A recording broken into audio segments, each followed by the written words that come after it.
Sports Center.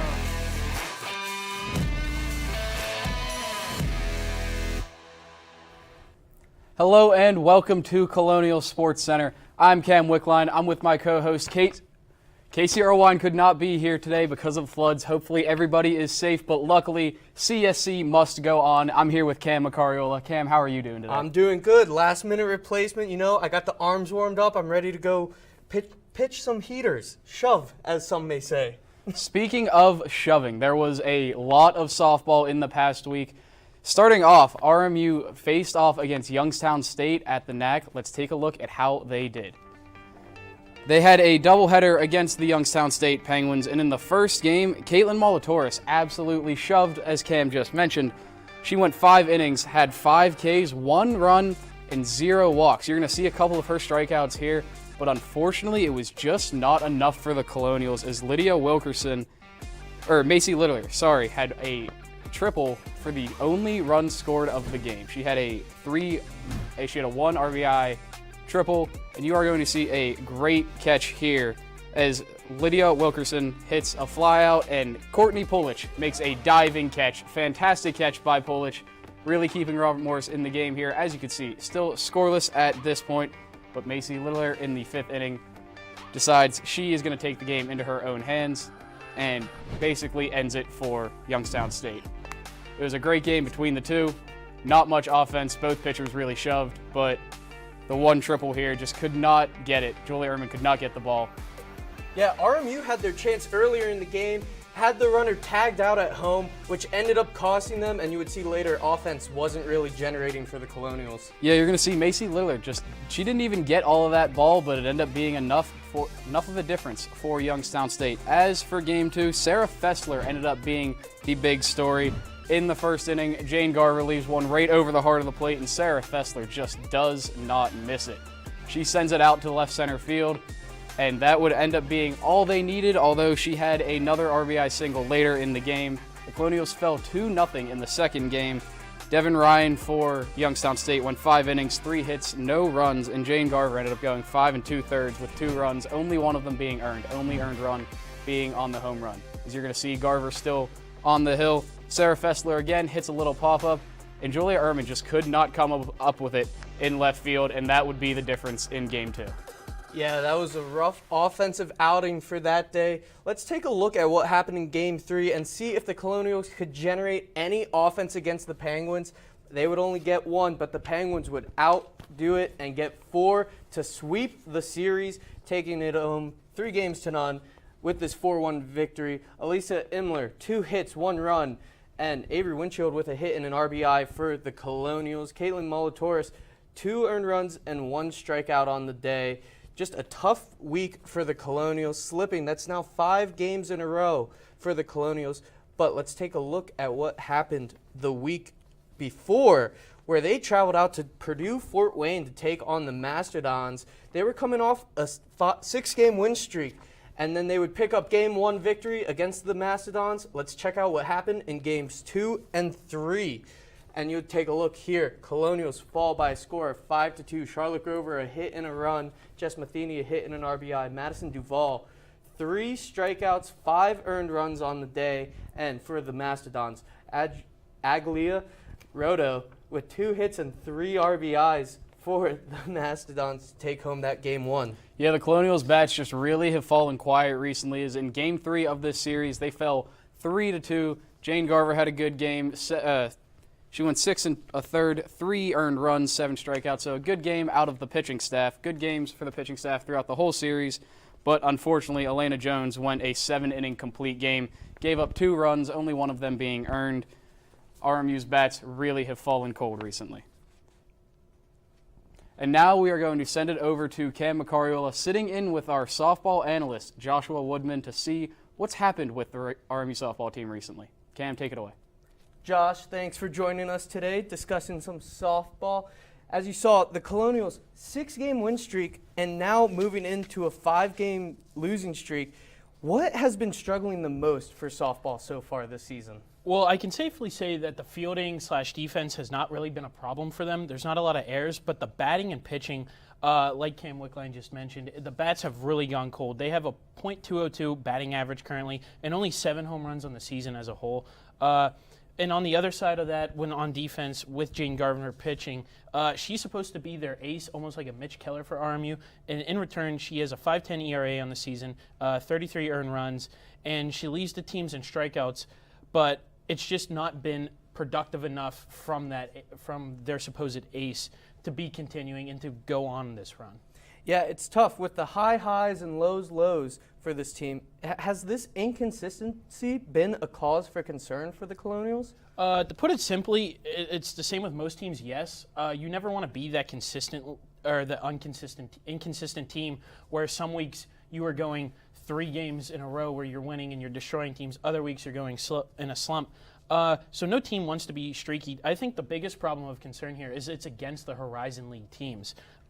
Youngstown State only getting 1 run in 3 games is not very helpful. And on top of that, you're being outscored 15-5 in the last 5 games as well as a whole. So I think in general, you don't want to be the team that switches it on because eventually when playoffs and the championships come around, you're going to have to produce some consistency, and you don't want to be in an inconsistent run at that time. Yeah, we've seen last year with the struggles in non-conference play, and then once it moves into Horizon League play, they kind of step it up.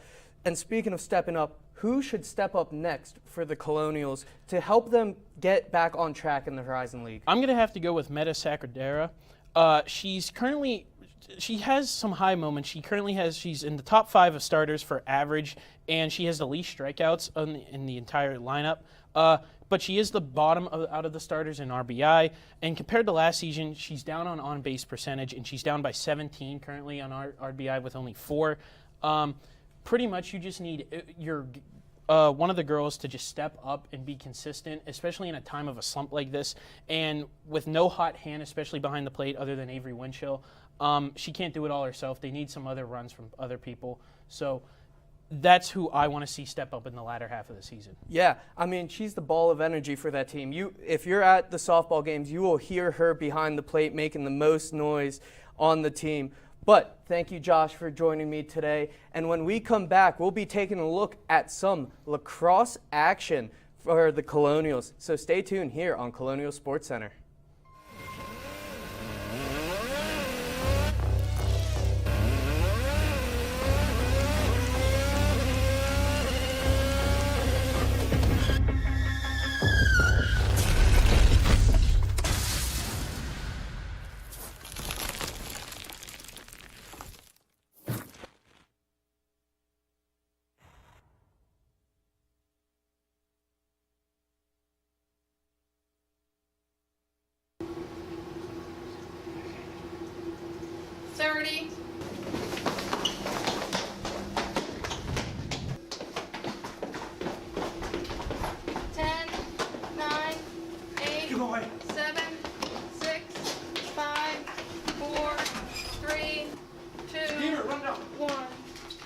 Welcome back to Colonial Sports Center.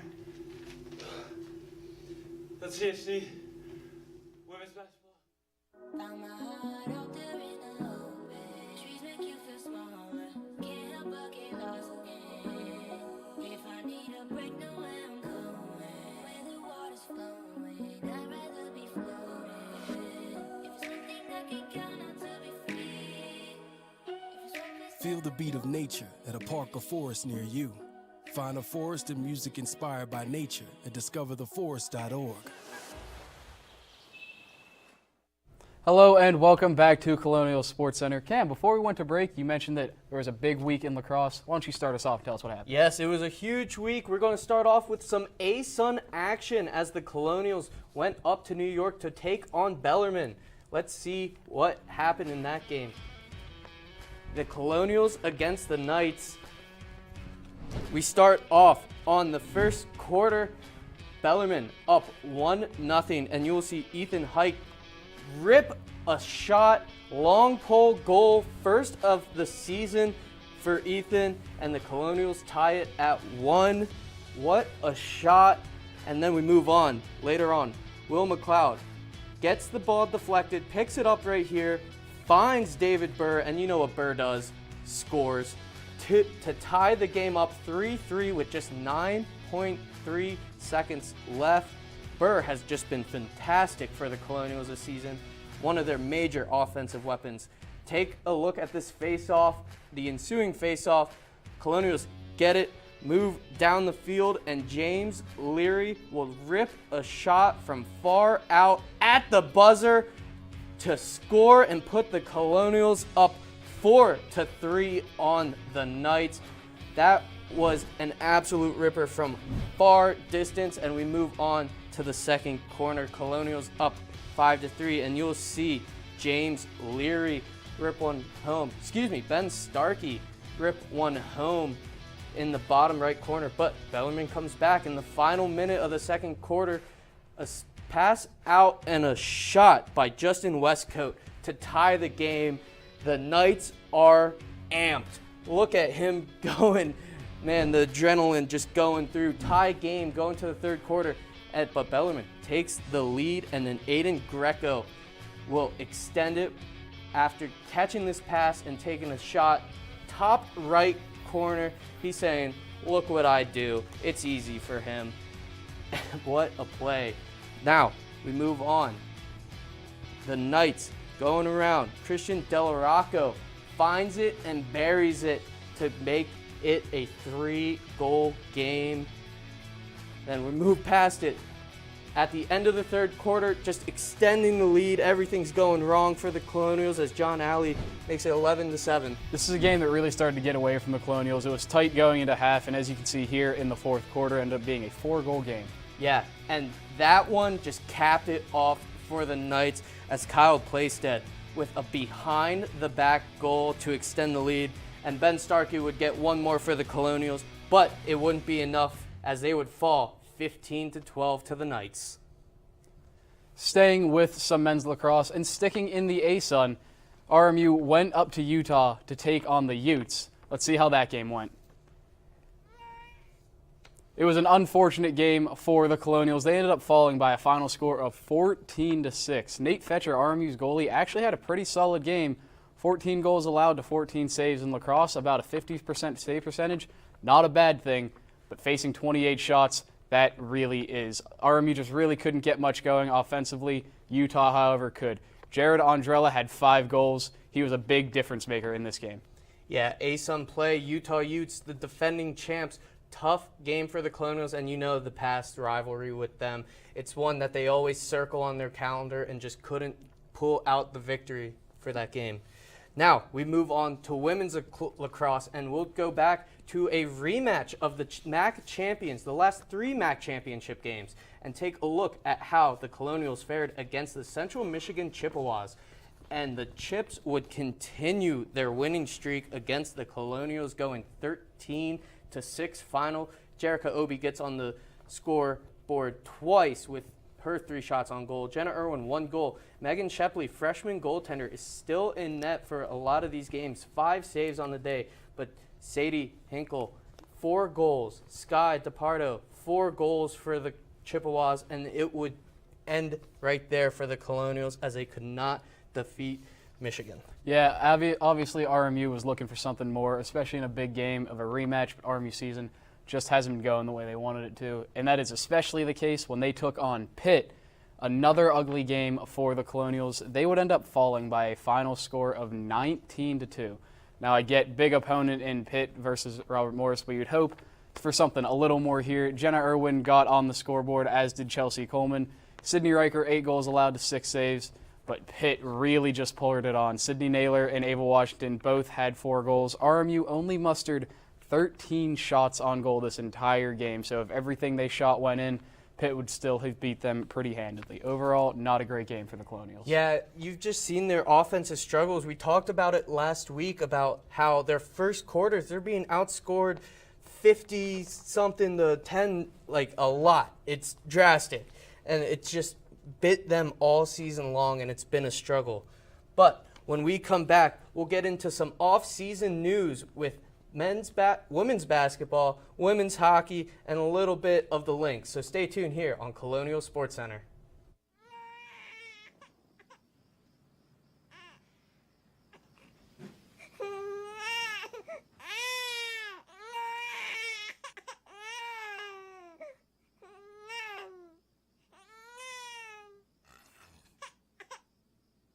If you love them enough to suck the snot out of their nose at 4 a.m., then surely you'll check nhtsa.gov/the right seat to make sure they're in the right car seat. Today, we face an unprecedented crisis. Tens of millions of refugees have been forced from their homes. But you can make a difference. Turn disruption and despair to hope and opportunity. Even small amounts make a big difference. Provide shelter, support, or jobs in your community. The more we understand, the greater sense of belonging we create. Act now. Visit supportcrisisrelief.org. I don't want to talk about it.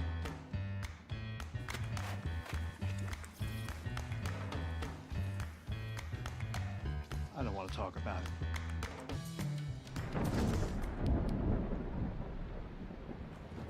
Families don't have to talk about everything, but they should talk about how to plan for an emergency. Get tips and resources to make your family's emergency plan. Sports Center. We're here to discuss some off-season news with the women's basketball. They just got a new head coach in McCabe, and they just brought in some weapons as they bring in Coach Benton, Eddie Benton, as the women's basketball's assistant coach. Cam, what about this is good for the women's basketball program? Well, whenever Coach McCabe had her introductory press conference, she mentioned that she really wanted to bring in some WPIAL products. Everyone kind of assumed that meant in terms of recruiting, but she really stood on her word here, hired a WPIAL coach. This Eddie Benton actually coached at Oakland Catholic. He was the head coach. Oakland Catholic is a all-girls private school here in Pittsburgh.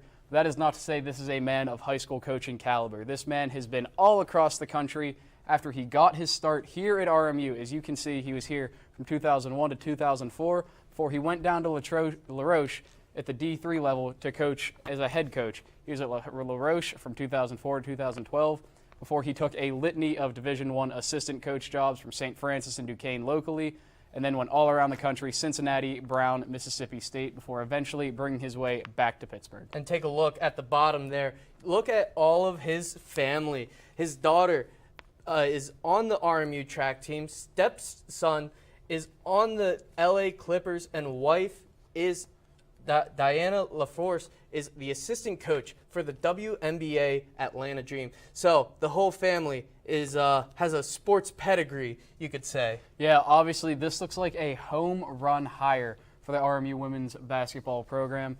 I just only hope they can have a better season than what they did last year. And so far, from what I'm seeing, I really think they're going to. Yeah, and that's bringing in new product. But staying here on the women's hockey team, just announced the other day, Ali Hebert, team captain, will be staying for the 2024-25 season. And she has had one of the biggest impacts on this program. You might not see it on the score sheet, but the intangibles that she brings to the Colonials program as a leader and on the defensive end is immeasurable. Yeah, it's the fact that she has been here for so long. She was here before the program got cut for 2 years. When the program got cut, she stuck around, really is a true Colonial at heart. And as Cam mentioned, she does not light up the stat sheet, but I truly don't think it could matter any less. Ali Hebert is extraordinarily important to this Colonial squad, just in what she brings with her leadership, what it means to be a Colonial. You see she has 93 games played, only 1 goal, 9 assists, but you could not tell me this girl is not one of the best players on the team. Yeah, leading the CHA in block shots. And talk about being a Colonial at heart. That entire Hebert family is a Colonial at heart, as her 2 brothers were also a part of the men's program, and one of them stuck around after the program was cut. But it's great to see her come back, and I don't know, maybe we could see her for her 7th season at the end of next year. Hey, I don't know. Do COVID years count? Does COVID? I think we'd take her back for as long as she wants to be here. Yeah, I mean, the importance of having Hebert on the team with the block shots is huge, making sure that the goalies don't have to do as much work as they need to do. Yeah. But let's head out to the links, as it's Masters weekend, but RMU was also hitting the links. And let's take a look at how they fared at the Drexel Dragon Invitational. The Dragon Match Play Invitational, and they would finish 5th. Drexel, the host, would finish out on top with Rhode Island, St. Bonaventure, and LaSalle right before Robert Morris. They finished plus 18 with a total of 586 strokes. And then let's take a look at some of the individuals for the team. Josh Nagy shooting 1 under par for the day, and then the rest of the team, Peyton Iverson plus 5, Logan Hess plus 7, Alex Seelig plus 9, and Tanner Cardwell plus 8. A top 5 finish for Nagy is huge for this golf team. Yeah, him going under par is huge for the Colonials, especially if they want to make some noise as the season continues on. But we are going to look at a little bit of track now. The track team went up to Slippery Rock for the Dave Labor Invitational. This was Slippery Rock hosted. There were no team events in this. This is all individual stuff. And Gabriella Parker and Alicia Moore, they both had a great day. Gabriella Parker won the 100-meter hurdles, and Alicia Moore won the 200-meter dash. A couple of Colonials got in second. Naisha Benton, she got second in the 100-meter hurdles. I just heard that daughter name. of Coach Benton, so that's very great to see. Maisie Fry she got second in 2 different events, discus and shot put, so she's really throwing the heck out of it out there. Morgan Fuller second in the 400-meter hurdle, and then a couple third places for the Colonials, and Hannah McDaniel, Juju Page-Daughtery, and Maria Chamberlain. Well, we just saw some stellar performances all week long, and we're going to take another look at some of them with top 5 plays. So stay tuned here on Colonial Sports Center and get ready. It's coming. Top 5 plays up next. Bring it.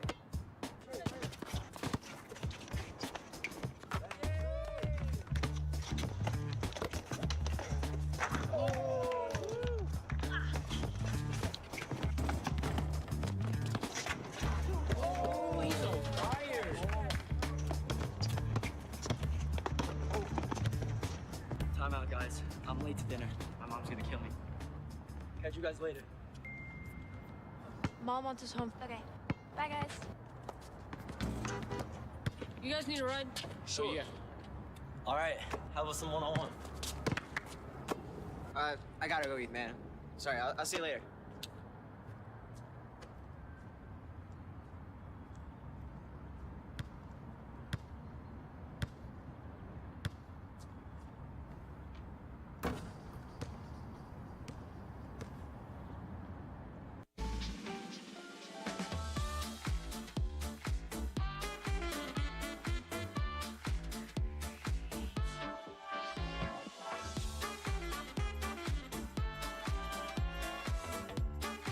Before we celebrate the freedom most Americans have, we must fight for the freedom all Americans deserve. Because all lives can't matter until Black lives matter.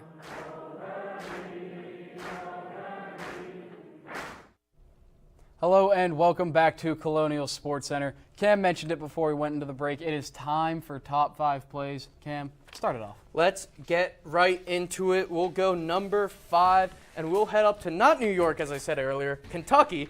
I was wrong. It's Bellarmine. I don't know what school I was getting confused. But I'm not getting confused at Ben Starkey sniping it bottom left corner, frustrating that goalie as he thought he should have had it, but it's Ben Starkey's shot. We might see him later on in top 5 plays, but bounce shot past the goalie in that game. Yeah, for number 4, we are going to stay at Bellarmine. We saw this play a little earlier. Right off the face-off, there's a little bit of a jumbled mess. The Colonials get the ball, and they take it down, and David Burr is going to just have a little flip pass to Elliot Holden, and he is going to score right as the buzzer sounds. I swear if this shot was a mile an hour slower, it would not have counted. And he gets it off right in time for the buzzer. Beautiful goal. Actually sent RMU up 4-3 at the time. I don't know if you could get any closer to that. Number 3, as I said, Ben Starkey once again. Spin move and another bounce shot in that bottom right corner. Just his sweet spot to make it 14-10. On to the number 2 play of the week. Sarah Fessler was a real thorn in the Colonial sides all week. And I guess Meadow Sakadura was sick of it as she throws her out from her knees. Meadow Sakadura with an absolute bullet. You're going to see it here again from the side shot. Absolutely nails Fessler for the number 2 play of the week. Fun fact, I believe they're pretty close friends. But we move on to number 1. We're still on softball, and we saw this play earlier. Courtney Pulich with the diving effort on the warning track, some rough landing for Pulich, but she still keeps a smile as she takes home the #1 play of the week. Just a fantastic play by Pulich. Now, to move on to next week, we're going to tell you what our games to watch are, and I have to tell you, I thought mine was extremely obvious this week. The women's lacrosse team is going to play Duquesne, and I don't care what the records are. When these two teams meet, everyone knows it's a big matchup, regardless of sport, regardless of anything. When Robert Morris and Duquesne play each other, it is absolutely electric, and I just cannot wait to see it. It's going to be at Joe Walton Stadium. And Jenna Irwin is going to be a big key factor for the Colonials. She's got 23 goals on the year. She's been the best player for the Colonials. And Mackenzie Leswinski has 27 goals, 11 assists on the season. She is going to be a problem. And if the Colonials want to win, they have to shut her down. Yeah, I'm super excited to see a night game at the Joe. We don't get many of those, but women's lacrosse, what better time to have a night game against the crosstown rival in Duquesne? My game, our game, as Casey got subbed out earlier, our game to watch with the Lynx and the Masters going on this weekend is the golf team. They're heading down to West Virginia to take on the Mountaineer Invitational, and you'd see Josh Nagy, 14th in the Cutter Creek, 5th in the Dragon Match, and 5th in the ODU-OBX Intercollegiate. That was in the fall. But last time the Colonials partook in this tournament, they finished 13th out of 13 in 2021. So we'll see if they can bounce back and move up in those rankings and shock some people at the Invitational. Yeah, if the Colonials want to do something big in this Invitational, Josh Nagy is going to have to do his best Bryson DeChambeau impression. DeChambeau went 7 under at the Masters today. We saw that Nagy went under par in the last event the golf team had. So he's going to be a big part on what the Colonials are trying to do down in West Virginia. I wonder if the Colonials got the Tigers victory red on the second day, I believe April 16th. I would love to see the Colonials rocking some Tiger red. You know, Tiger red's so good. I mean, got to rock it all often. But I'm super excited for all these sports coming up, and it's just a big week coming up with lacrosse and night game. That one's just real exciting for me. Yeah, I feel bad that you weren't even allowed to talk about that one because it was my game to watch. I feel a little selfish because that is just obviously the best thing that's going to happen in Colonial sports this week. I mean, the football team only had one night game at the Joe this year, so night games are very rare there. And then just Duquesne. It's Duquesne. It's an old NEC rival. It's a crosstown rival. It's the biggest thing. There's 3 D1 colleges in Pittsburgh. Everyone knows Pitt's kind of the head honcho of the group. And then Duquesne and Robert Morris just constantly battling it out. And I bet you RMU wants to prove that they're still up there after Duquesne's run in the March Madness. You were saying how it goes to all sports. I mean, Club D3 hockey, we still got at it in that level. But I'm super excited. But I think that's all we have for tonight. Indeed, Cam, that is all we have. Thank you guys for watching Colonial Sports Center. I'm Cam Wickline. I'm Cam